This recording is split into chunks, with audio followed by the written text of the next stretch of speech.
Le quotidien. Le quotidien, c'est la création de 200 brigades de gendarmerie en zone rurale et un peu plus de 8500 personnels de justice. Car pour nous, mettre des caméras, c'est bien, c'est une bonne chose, mais il faut remettre de l'humain. Il faut mettre de l'humain sur le terrain pour faire de la prévention. Ouais, c'est sûr, il y a la peur du gendarme, mais des caméras ne feront pas tout. Donc on a besoin de réinvestir durablement là-dessus. On veut continuer aussi à œuvrer sur la simplification des démarches administratives.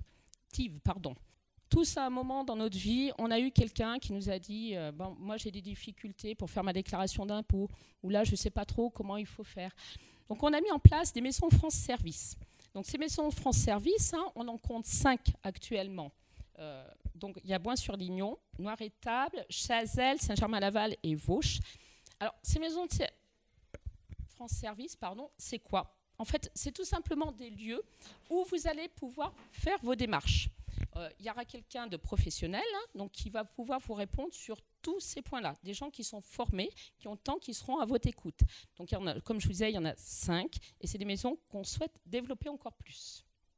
Donc, œuvrer vraiment sur la parité femmes-hommes, c'est un combat au quotidien quand même. On est en 2022, donc il y a beaucoup de choses quand même qui ont évolué, attention.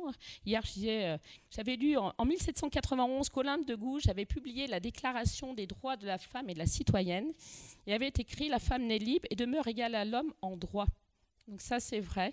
Il y a beaucoup de choses qui ont été faites depuis, et heureusement, pas que pour les femmes, parce que pour vous, messieurs, aussi, il y a des choses qui ont été faites, parce que la parité femmes-hommes, bien sûr, ça fonctionne dans les deux sens. On donne maintenant la possibilité aux papas de ne plus avoir 14 jours de paternité, mais 28 jours, de pouvoir justement s'investir auprès de leur famille. Et on veut continuer aussi d'œuvrer pour ces papas qui souhaitent avoir leurs enfants en mode de garde. Pour moi, c'est inentendable que puisse avoir un papa qui fasse une grève de la faim pour regarder ses enfants. Donc la parité, ça va dans les deux sens. Et puis, je suis très fière aussi de pouvoir travailler en binôme avec Julien parce qu'on incarne vraiment cette parité au quotidien. Donc, merci Julien. Et puis, le dernier point au niveau du quotidien.